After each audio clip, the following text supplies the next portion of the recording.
से बड़ी खबर आ रही है, जहां पर 2 चीनी नागरिक को गिरफ्तार किया गया है। नेपाल के रास्ते भारत में ये दोनों चीनी नागरिक प्रवेश कर रहे थे और दोनों के पास पासपोर्ट और वीजा नहीं था। रक्सौल आव्रजन विभाग ने यह कार्रवाई की है और 2 चीनी नागरिकों को भारत में प्रवेश करते पकड़ा गया है। बड़ी खबर आपको बता दें, पूर्वी चंपारण से बड़ी खबर है। हमारे साथ अमित जुड़े हुए इस खबर पर ज्यादा जानकारी के लिए। अमित, क्या है पूरा मामला और आखिर कौन है ये 2 चीनी नागरिक?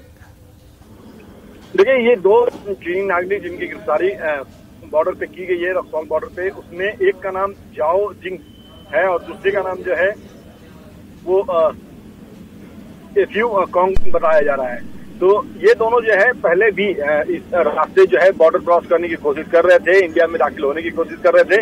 हालांकि उस वक्त इनके पास वीजा वाजिब नहीं था, इस कारण से इन्हें वापस कर दिया गया था हिदायत देकर के कि आप इस तरह की गुस्ताखी ना करेंगे तो आपके खिलाफ कानूनी कार्रवाई की जाएगी।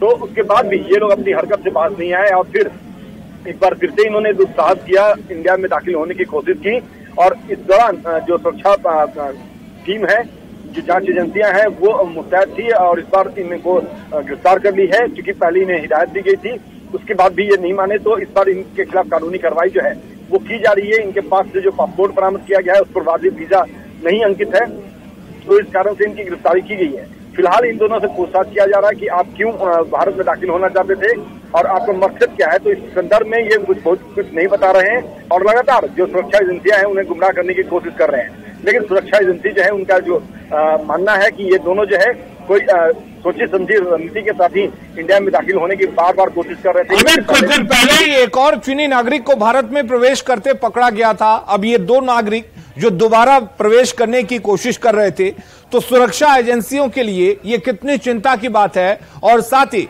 जो बिहार बॉर्डर पर निगरानी हो रही है उनके लिए अब कितने चौकसी बरतने की जरूरत है? देखिए, निश्चित तौर पे जो सुरक्षा प्रहरी है जिनकी ड्यूटी बॉर्डर सुरक्षा को लेकर के लगाई गई, चाहे वो एसएसबी की हो या बिहार पुलिस के हो या दूसरी इंटेलिजेंस टीम है, उनके लिए एक बड़ी चुनौती है। क्योंकि इस तरह से लगातार दुस्साहस जो है वो किया जा रहा है। बिल्कुल सही कहा आपने अलीम की, इससे पहले भी एक चीनी नागरिक जो है वो पकड़े गए हैं।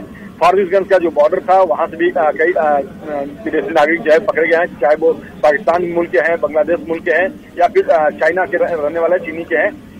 तो ऐसे कई लोग जो है वो लगातार घुसपैठ करने की कोशिश कर रहे हैं और ये बेहतर कह सकते हैं कि बेहतर सुरक्षा प्रहरी की कमांड का ही ये नतीजा है कि ऐसे लोग पकड़े जा रहे हैं और ये दोनों जो है पकड़े गए हैं, इनसे पूछताछ किया जा रहा है। एसएसबी के जो अधिकारी हैं, आधिकारिक सूत्र जो हमारे बताते हैं, इन लोगों से लगातार पूछताछ किया जा रहा है और पूछताछ के दौरान इन्होंने वैसा कोई अहम जानकारी नहीं दी है, लेकिन हाँ, गुमराह करने की लगातार कोशिश कर रहे थे। तो अब जाकर के जो सुरक्षा एजेंसियां हैं वो इनसे पूछताछ करेगी। पूछताछ के बाद जो बातें सामने आएगी वो सामने रखा जाएगा। लेकिन सबसे अहम बात है कि आखिर बिहार, नेपाल के रास्ते बिहार में दाखिल होना और बिहार के रास्ते फिर भारत में दाखिल होने की कोशिश लगातार ऐसे जो घुसपैठ लोग हैं वो कर रहे हैं और लगातार सुरक्षा एजेंसियां जो है जारी दिखाते हुए ऐसे लोगों को गिरफ्तार भी कर रही है, ऐसे लोगों को गिरफ्तार कानूनी कार्रवाई भी कर रही है। चलिए अमित, बहुत शुक्रिया आपका तमाम जानकारी देने के लिए। और अगली खबर दानापुर से है, जहां प्रेमिका के पति के हत्यारे को पुलिस ने गिरफ्तार किया है। मामला रजिस्ट्री ऑफिस बेलतल का है। बीते 9 जुलाई को रामनारायण राय के बेटे जितेंद्र कुमार की हत्या कर दी गई थी। इस हत्याकांड के आरोपी विनोद कुमार को पुलिस ने पकड़ा है। विनोद का कहना है कि उसके अपने ही दोस्त जितेंद्र की पत्नी सुंदरी कुमारी के साथ अफेयर चल रहा था और यह अवैध संबंध दुनिया के सामने ना आ जाए, इसलिए 9 तारीख को विनोद ने जितेंद्र को फोन कर गंगा मरीन ड्राइव पर बुलाया और पुल से ही जितेंद्र को गंगा नदी में धक्का दे दिया, जिससे उसकी मौत हो गई। 3 दिन बाद 12 जुलाई को रामनारायण राय ने अपने बेटे विनोद की गुमशुदगी का मामला दर्ज कराया तो खुलासा हुआ कि विनोद ने जितेंद्र को मार डाला है। जितेंद्र की लाश तो नहीं मिली, लेकिन मोबाइल और बाइक बरामद की गई है। पुलिस इस मामले में जांच कर रही है। इसमें पत्नी का हाथ है या नहीं, पुलिस इस एंगल की भी जांच कर रही है। एक विनोद नाम के व्यक्ति हैं जिनका काफी ज्यादा बातचीत जितेंद्र की पत्नी जो सुंदरी हैं उनके द्वारा की आपस में काफी बातचीत है। उनको जब लाया गया थाने पे, उनसे पूछताछ की गई तो पाया गया कि उनके द्वारा जितेंद्र को 9 तारीख को मरीन ड्राइव पे ले जाया गया था और वहीं से उनको जब वो वहां पे थे, मरीन ड्राइव के कोने पे खड़े थे, तो वहां पे उनको धक्का मार दिया गया। और रुक करेंगे इस वक्त एक और बड़ी खबर की। पूर्णिया से बड़ी खबर है, जहां पर चलते ट्रक में अचानक आग लगने से हड़कंप मच गया। वहीं ट्रक बीच सड़क पर धू धू कर जलने लगा। घटना कस्बा थाना के NH57 पर झरना पुल के पास की है। सूचना मिलते ही दमकल की टीम मौके पर पहुंची और आग पर काबू पाया गया, लेकिन तब तक सामान समेत ट्रक पूरी तरह जलकर खाक हो चुका था। हालांकि इस हादसे में ड्राइवर और खलासी बाल बाल बच गए। फिलहाल आग कैसे लगी अब तक साफ नहीं हो पाया है। वहीं लाखों के नुकसान की आशंका जताई जा रही है।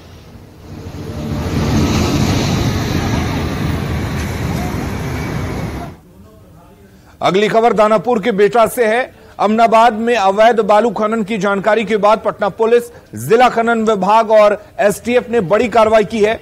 अमनाबाद से 1 लाख CFT अवैध सोन बालू के भंडार और 10 बालू लदे ट्रैक्टर को जब्त किया गया है। हालांकि छापेमारी की भनक लगते ही बालू माफियाओं में हड़कंप मच गया और सभी लोग मौके से फरार हो गए। दानापुर ASP अभिनव धीमान ने बताया कि जब्त वाहनों पर जिला खनन विभाग की ओर से कार्रवाई की जा रही है। एक जॉइंट ट्रेडिंग टीम हमारे एक सुपरविजन में एक गठित की गई, जिसमें माइनिंग से, STS से, लाइन से फोर्स, उसके अलावा पूरे अनुमंडल से हमारे भिन्न थानों की फोर्स, उनको लेके अमनाबाद में रेड किया गया। रेड करने के क्रम में वहां पाया गया रात भर की वहां पे स्टॉक करके बालू रखा गया है। Around more than 1 lakh CFT जो है बालू माइनिंग द्वारा सीज किया गया है। इसके अलावा जो भी सड़क पे अवैध बालू लदे ट्रक थे उनको जब्त किया, जो कि करीब 10 हैं नंबर। इसके लिए हमारे द्वारा 2 FIR रजिस्टर की गई हैं बीटा थाना में। राजस्व विभाग के 8 पदाधिकारी निगरानी के रडार पर आ गए हैं। आय से अधिक संपत्ति मामले में निगरानी ने 5 अंचलाधिकारी और 3 अंचल निरीक्षक के खिलाफ कार्रवाई शुरू कर दी है। निगरानी ने इन सभी अधिकारियों की अवैध संपत्ति को खंगालना शुरू कर दिया है। ये सभी अधिकारी हाजीपुर सदर अंचल में पदस्थापित हैं। इन पर जमाबंदी गलत व्यक्ति के नाम पर करने, दूसरे की जमीन का रसीद किसी दूसरे के नाम पर काटने समेत कई गंभीर आरोप हैं। क्या है पूरा मामला, निगरानी अन्वेषण ब्यूरो कार्यालय से और अधिक जानकारी दे रहे हैं सहयोगी संजय कुमार। बिहार में राजस्व विभाग के 8 अफसरों के खिलाफ निगरानी ने शिकंजा कसा है। इन 8 अफसरों के खिलाफ निगरानी ने अपने थाने में आय से अधिक संपत्ति का केस दर्ज किया है। इन 8 अफसरों में 5 पदाधिकारी अंचलाधिकारी यानी CO हैं, जबकि 3 पदाधिकारी CI यानी अंचल निरीक्षक रैंक के हैं। इन आरोपी पदाधिकारियों के खिलाफ जांच पूरी होने पर अलग से FIR दर्ज कर इनके ठिकानों पर छापेमारी की कार्रवाई भी हो सकती है। हाजीपुर सदर अंचल कार्यालय में जमीन जमाबंदी गलत व्यक्ति के नाम पर करने, दूसरे की जमीन का रसीद किसी दूसरे के नाम पर काटने, जमीन के मूल रिकॉर्ड में छेड़छाड़ करने की शिकायतें बड़े स्तर पर सामने आई थी। इस तरह की शिकायत को लेकर हाजीपुर के नगर थाना में 2022 में FIR दर्ज किया गया था। इसके बाद यह मामला हाई कोर्ट तक में पहुंच गया था। इस मामले से जुड़े सभी तथ्यों और साक्ष्यों की सुनवाई के बाद उच्च न्यायालय ने पूरे मामले की जांच निगरानी से कराने का आदेश दिया। इसके मद्देनजर यह मामला निगरानी के पास ट्रांसफर हो गया है। अब तक हुई जांच में यह बात सामने आई है कि इन 8 पदाधिकारियों के कार्यकाल में जमीन की जमाबंदी समेत अन्य स्तर पर व्यापक धांधली की गई थी। मौजूदा समय में इनमें कुछ पदाधिकारी DCLR के पद तक प्रमोशन पा चुके हैं, तो कुछ अन्य पदाधिकारी कई स्थानों पर स्थानांतरित हैं और वे फिलहाल ड्यूटी कर रहे हैं। तो निश्चित तौर पर एक बड़ी कार्रवाई निगरानी अन्वेषण ब्यूरो ने शुरू कर दी है और पटना हाई कोर्ट के निर्देश के बाद जब जांच की प्रक्रिया शुरू होगी तब इनके खिलाफ शिकंजा कसा जाएगा और एक बार एक साथ 8 अफसरों पर कार्रवाई निश्चित तौर पर भ्रष्टाचार के खिलाफ एक बड़ी कार्रवाई मानी जा रही है। कैमरा पर्सन मनीष जुनेजा के साथ संजय कुमार, न्यूज 18 पटना। बिहार